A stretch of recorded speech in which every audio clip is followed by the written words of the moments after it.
Just a few quick notes before I get started. Today's episode, like many of my episodes, is about me wandering outside my comfort zone and finding myself in a situation that was completely alien to me. So I'm curious if any of you have ever experienced anything like that. Could you remember a time you were in an unfamiliar place where maybe you got horribly lost or didn't know the language, the culture, or the customs, and you felt like you were in totally over your head? If so, I'd love to hear about it. Please use the voice memo app on your phone to record a short message, 45 seconds or less, telling me your story. Then send it to info@farfromhomepodcast.org, and I might share it on a future episode of this show. Secondly, I feel like I should give some sort of trigger warning for this episode, but it's hard to figure out exactly what to say. There's no bad language, sexual content, or violence, at least in the traditional sense, but there are people having intense experiences, so if you have sensitive ears, you might want to take that into account. Finally, if you have the option, in order to get the full immersive experience of today's episode, I recommend listening in a quiet place with a good pair of headphones. Okay, enough with the disclaimers. Here we go. This is Far From Home. I'm Scott Gurian, and I'm going to start this episode picking up where I left off last time. So if you missed the first half of my adventures in Peru, you should probably go back and listen to that before continuing. To recap, I was visiting Lima, and I met this guy named Lucho, who was a curandero, a traditional medicine man from the jungle.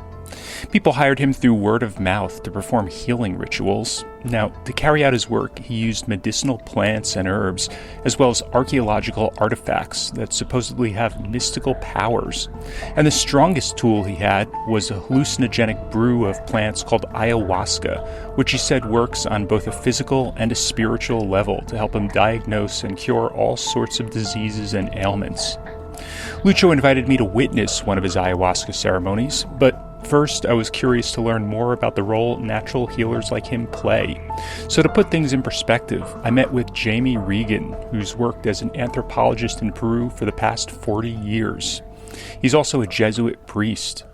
Much of his research has been devoted to traditional shamanism, which he defined as a spiritual practice where people enter an amplified state of consciousness to connect with the supernatural. Shamanism is something that's found all over the world, especially in places that don't have medical sciences. Some people just say it's a superstition, but I don't know exactly what superstition means. Because a superstition is just something we don't understand, he explained. In fact, medicine men in Peru have a long history of being misunderstood. The Jesuit missionaries who visited in the 17th and 18th centuries wrote in their diaries that the traditional healing ceremonies they observed were diabolical. And even today, there's a tendency among some conservative religious folks in Peru to brand anything they don't understand as the work of the devil. Father Regan told me this story about a friend of his who's a chemistry professor at a university there in Lima. He's studying with some medical doctors. They're studying a practice used by Andean people for diagnosing. They take a guinea pig and they rub it on a person's body, and then they kill it and they cut it open. They take the skin off and they examine the body, and they can diagnose the sickness that the person had. In case you're confused, let me jump in here to explain that guinea pigs, known here as koi, play a pretty big role in Peruvian culture, including as part of traditional religious ceremonies, and they're even considered a delicacy in some parts of the country. Now, this practice of diagnosing illnesses by rubbing a live guinea pig on a sick person's body and then cutting it open to examine its organs might sound totally crazy, but I later found out it's common enough that there's even a phrase for it in Peruvian Spanish. People talk about pasar el koi, or passing the guinea pig, and a friend I met in Lima told me it's sort of a joke among him and his friends that if someone ever says they're not feeling well, someone else will often chime in, maybe you should pass a guinea pig. I think I want to start using that expression. Anyway, Father Regan told me his friend, the chemist's wife, has been trying to encourage him to stop researching this because her priest, who clearly doesn't have any patience for traditional medicine, told her this practice is satanic and against the teachings of the faith. But as someone who spent years researching indigenous and shamanistic healing rituals, Father Regan feels pretty comfortable saying that's not at all the case. In fact, when it comes to ayahuasca, he told me that one more modern and progressive interpretation of what's happening when people have these hallucinations is that they're coming closer to God. And he said the medicine men are following in the footsteps of Jesus Christ, who was, of course, a healer himself. Another interesting thing he told me was that this amplified state of consciousness that people in Peru reach by drinking hallucinogenic potions like ayahuasca is hardly unique.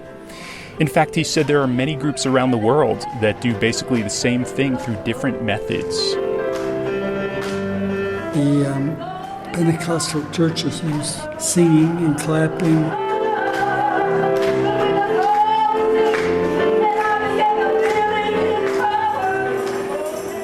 And also in the Catholic Church, in the charismatic movement, they use certain types of music and bodily movements to enter in that state. Like if you've ever seen videos of fervent believers in a trance speaking in tongues, that's what that's about.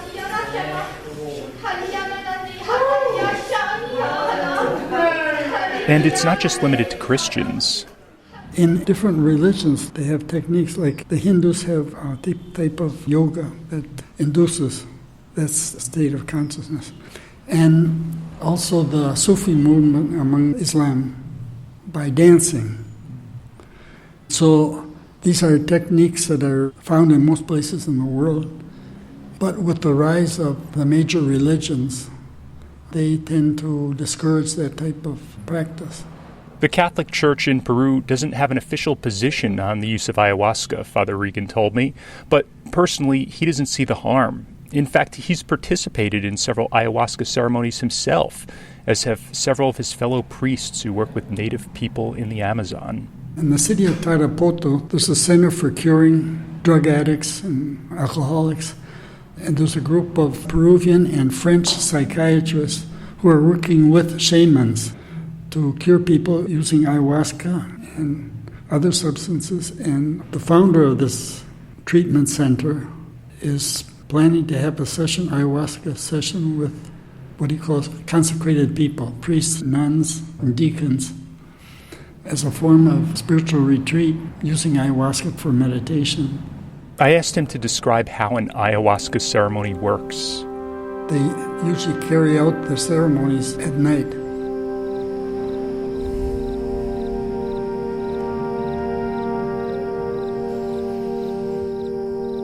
The medicine man gives this person a small amount of ayahuasca mix. What these plants do, they clean your body because it's a strong laxative and also a vomitive. And so the medicine man starts singing and starts to chant, and the people start to vomit. And that's when the visions come. Very often they feel that they're traveling to faraway places. There's a lot of time for reflection, for meditating. Very often the person who has problems, they find solutions to their own problems because the substance opens up their unconscious, and the unconscious is much more powerful than the conscious state. There's a plant that's in the Amazon. It enables the cure to find stolen or lost objects. And when they're lost objects, he's able to read the subconscious of the other person to find out where he has left something.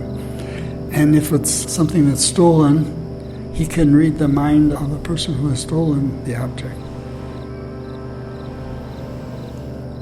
Sometimes they see in their vision that the soul of the person was captured by a witch doctor, and so they had to be rescued. Another type of sickness they conceive as invisible darts that the witch doctor sends into the person's body. It causes very acute pain, and so he usually puts some liquids in his mouth with medicinal plants, and then he sucks in a place where the invisible darts are to extract them, and then he spits it out. The experience with ayahuasca lasts about 4 hours. But with ayahuasca, there's no hangover. The person who takes it feels stronger after spending a good part of the night awake. They just say that you shouldn't take it every day. It was a Saturday a few weeks after I'd first met him when Lucho sent me a text. It was totally last minute, but some people had hired him to lead an ayahuasca ceremony that evening in the Huadachiri Valley, an area of shanty towns on the northern outskirts of Lima, and he asked if I wanted to tag along. I already had dinner plans, but this seemed like an opportunity I couldn't miss, so I quickly adjusted my schedule. Lucho had me meet him on a street corner in one of the city's decidedly sketchier neighborhoods. We hopped in a shared taxi, then a series of buses that took us far away from any parts of the city where I had ever been. It seemed like the farther we went, the more stray dogs we saw, and the larger the piles of garbage grew along the sides of the roads. After traveling for about an hour, we arrived in a really poor neighborhood with dusty, unpaved streets and multicolored shacks as far as I could see in all directions. We trudged up a hill, and just as we were getting out of breath, we reached our destination, a small one-story brick house with a corrugated metal roof. There was a chicken out front, scratching and pecking in the dirt. Lucho knocked on the front door, and a young boy answered. We stepped inside into a sort of multi-purpose living and dining room. It had a concrete floor and walls painted swimming pool blue. There was a telenovela, a Spanish soap opera, blaring on a television next to the refrigerator. The boy's mother came to greet us. Hola, me llamo Scott. Mucho gusto. Lady Escalante wore a pink shirt, polka dot pants, and flip-flops, and she had a towel wrapped around her head like she'd just come out of the shower. Lucho told me he knew these people because they were originally from Tarapoto, the same city in northern Peru where he grew up. We sat down, and other family members emerged from the back rooms to meet us. Lady's other teenaged son, her elderly mother Rosario, who went by the nickname Charito, and her niece Juliana. After a while, they shut the television off, and Lucho removed from his bag a plastic bottle of brown-colored perfume he'd made with natural flowers and herbs. He diluted it in a bucket of water and handed it to Lady, who walked around the room using her hand to sprinkle it on the floor. I asked what it was for. ¿Para qué es este? Para limpiar? Para que saque las vibras negativas. Oh, okay. Las energías negativas. To get rid of the negative energy. Next, he pulled out a bag of hand-rolled cigarettes made with sacred tobacco from the jungle. He began smoking them to purify the room and strengthen the effects of the ceremony he was getting ready to perform. Then he removed a number of other objects from his bag and began arranging them on a table. Aside from his Incan artifacts, I didn't recognize most of these things, so I asked him to explain what they were. Este de aquí es para tranquilizar. There were more bottles of perfumes to help calm the participants and keep them from getting dizzy during the ceremony, dried crushed up herbs for making flower baths, a bowl of tiny gems, seeds, iron filings, and magnets sprayed with perfume that he said provided protection for the home, and an open Bible, which he said was to provide divine protection from the Creator. Finally, of course, there was the ayahuasca itself, which he said could purify the blood, heal scars, help with gastrointestinal problems, and cure pretty much everything. He also showed me a special wooden cup that he uses to serve the ayahuasca. Lady's niece Juliana, who I later found out Lucho was training to become a medicine woman herself, wrapped a bandana around her head and started spraying natural potpourri around the room, all over everything on the table, and even on all of us. Everyone sat around chatting and waiting for one more person to arrive so the ceremony could begin. We had a bit of time to kill, so I stepped outside to get some fresh air and take another look at the neighborhood. Right now it's about 7:30. I'm standing in front of the house, and this area is very dark. This is definitely not a place that almost any tourists would go, especially at nighttime. This is the kind of place they would warn you to maybe stay away from, but I'm with these people, so I know I'm safe with them. I'm struck by how unthreatening and ordinary the situation seems.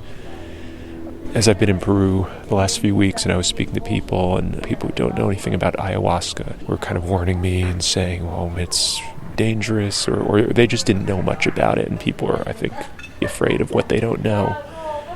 But as I'm here now, I'm struck by the fact that they're just sitting in their living room, just having a conversation.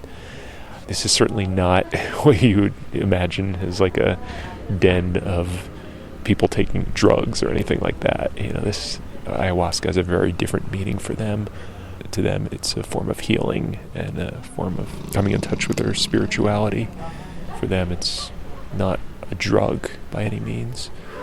Because unlike recreational drugs where the goal is usually just to get high, people tend to take ayahuasca for one of two reasons.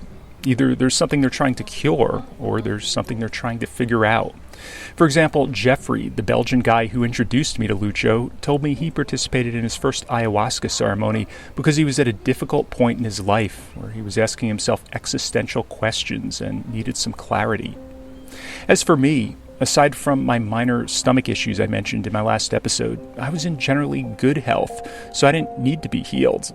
And although I certainly won't claim everything is perfect and that I've got it all figured out, I feel like I'm fairly self-aware and I'm pretty happy with my life, so I didn't have a burning desire to gain some sort of special insight that only plants from the jungle could provide.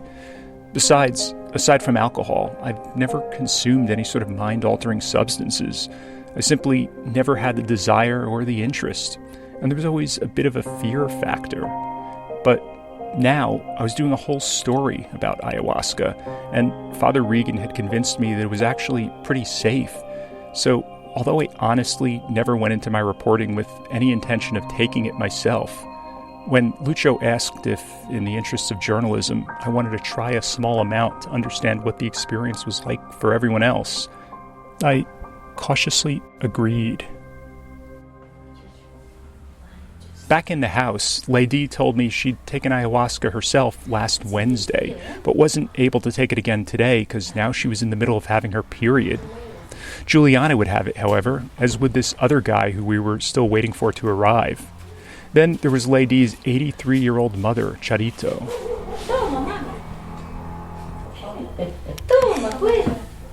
She'd never had it before, and Lady was trying to convince her to join in the ceremony because it would be good for her. As Charito considered it, Lucho began shaking the ayahuasca vigorously. It was this dark brown liquid in a reused plastic bottle that looked like it might have once contained some sort of sugary drink. I was starting to feel slightly nervous, so I did what I usually do when I'm feeling this way. I let my reporter instincts kick in, and I started gathering information to distract my mind and put myself more at ease.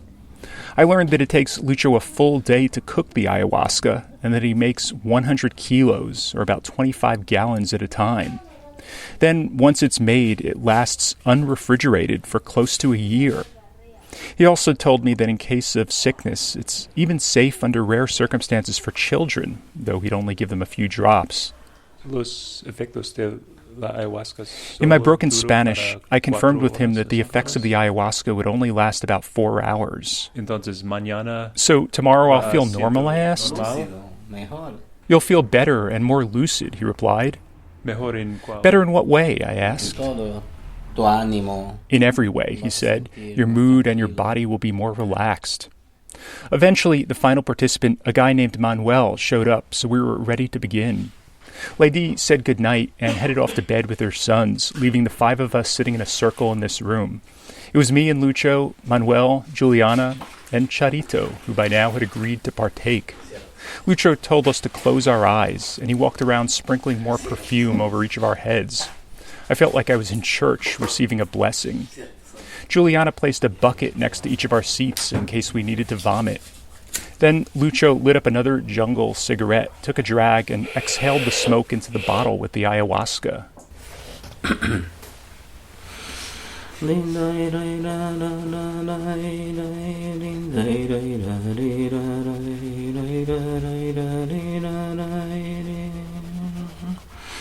Cielo, cielo, ayahuasca y doctorcito y curandero y limpiaremos cuerpo y manta linda, As he sang, Juliana sat next to him, with the Bible in front of her on the table. Her eyes were closed, but her arms were outstretched, with her palms open towards the ceiling, as if she was deep in concentration and prayer. There was a single fluorescent light bulb hanging in the center of the room, which gave everything a cold and clinical look, hardly the comforting atmosphere you would hope for an experience like this. After his song ended, Lucho gave the bottle of ayahuasca a final shake, and then offered me some. A ver, vamos a empezar, Scott. Solo quiero un poquito. Yeah. Just a little, I reminded him. Okay. In true Peruvian fashion, I was apparently going to be the koi, the guinea pig, for the rest of the group. He poured out about an ounce of it into his wooden cup. I held it up to my nose. Smells strong. Okay, here we go.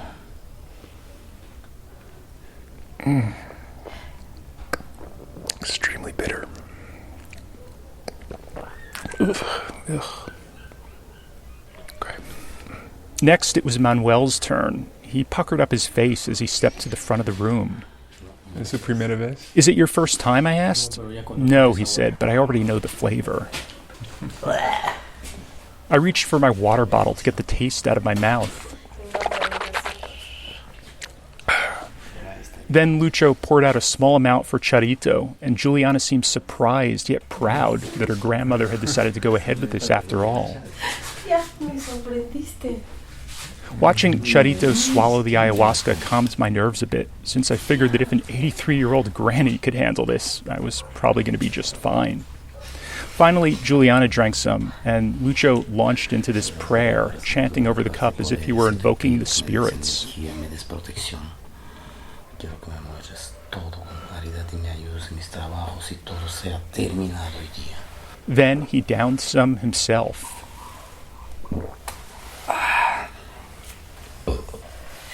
After a few minutes, he turned out the lights, and then we basically all just sat around in the dark silence, waiting for the effects of the ayahuasca to begin.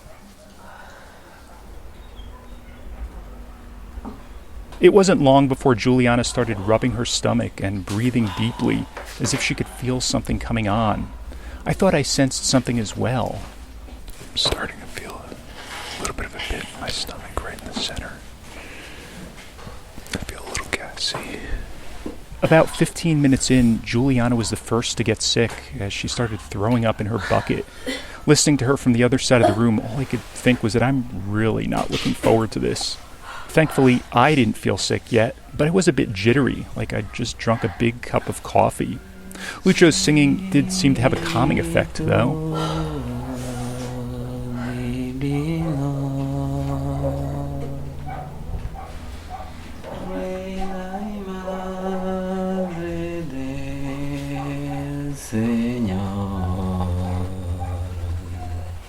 I started to feel slightly more relaxed and even a bit tired, but I don't know if any of that was from the ayahuasca or if it was simply the result of sitting here in this dark room with Lucho humming his hallucinogen-fueled lullabies. Around an hour into the ceremony, the pit in my stomach that I'd felt earlier had gone away. The potion was clearly having its effect on everyone else in the room. But me? Well, I actually didn't notice much of anything at all that seemed too far out of the ordinary. Lucho went around the room and checked in with each of us to see how we were doing. ¿Cómo está, señora? Bien. Estoy bien. Gracias. Charito was under the influence, but she said she felt okay. Then Lucio turned to me. ¿Estás con el efecto de ayahuasca? No, ya. No. Siento normal. No sé. Estás distraído. It's because you're distracted making your recording, he said. ¿Ya te pasó el dolor de estómago? Do you still have stomach pain, he asked, referring to the traveler's diarrhea I had had a few weeks earlier when we went to Chiclayo.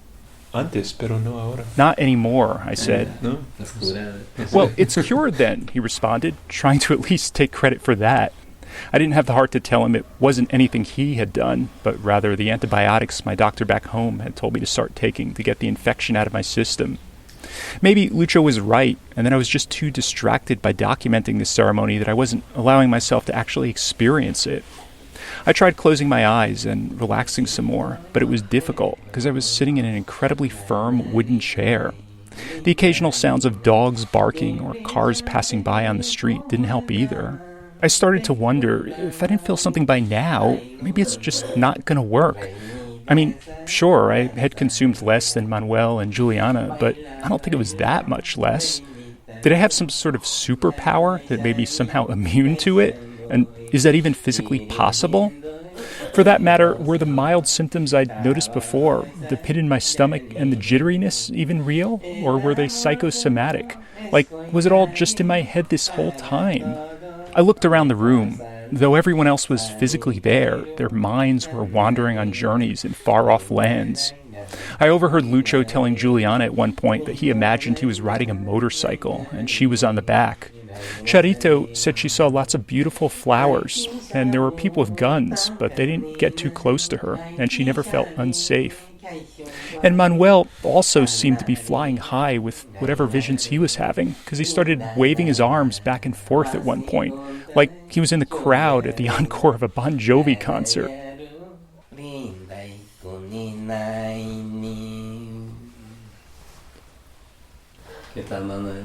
Of all the times he'd taken ayahuasca, Manuel said this was undoubtedly the best.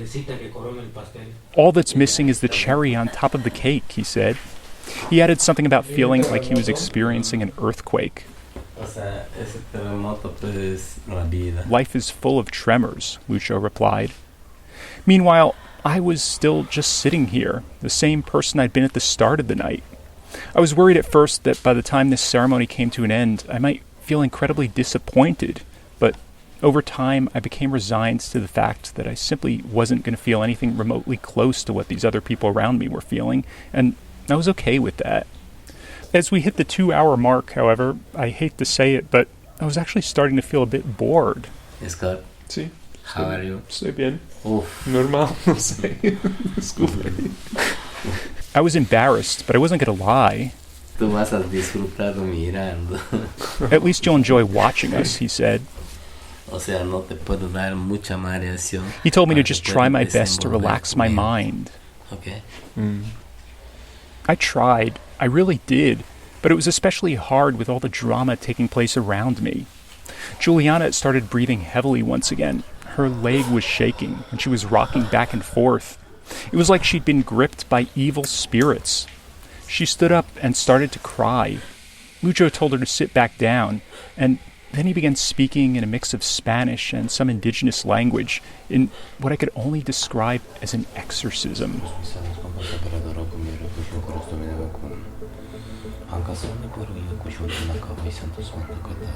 Santo puro poyona, fuerza y mantendo ceros tan puro.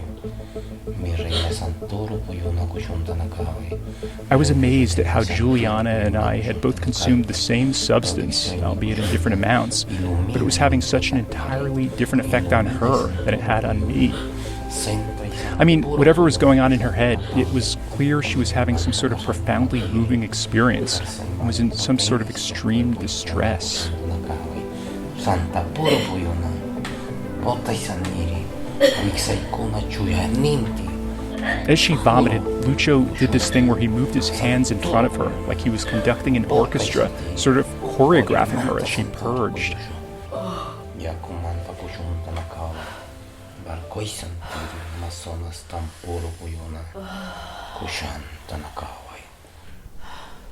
The whole thing lasted about 3 minutes. After it ended, Juliana seemed to have come out of her trance and was much more at ease. Around midnight, about 3.5 hours after this all began, the effects of the ayahuasca finally wore off for everyone, and Lucho was ready to bring the ceremony to a close. Lady had a spare bed, so I went to catch a few hours of sleep. Juliana told me the next morning that she felt like a new person, and although she'd taken ayahuasca before, this was the strongest it had ever been. I found out there was a good reason for that. Since Lucho was training her to be a curandero, he purposely gave her a bigger than usual dose to test her. If she was able to tolerate this, he told me, she would thank him, because everything else would seem easy by comparison.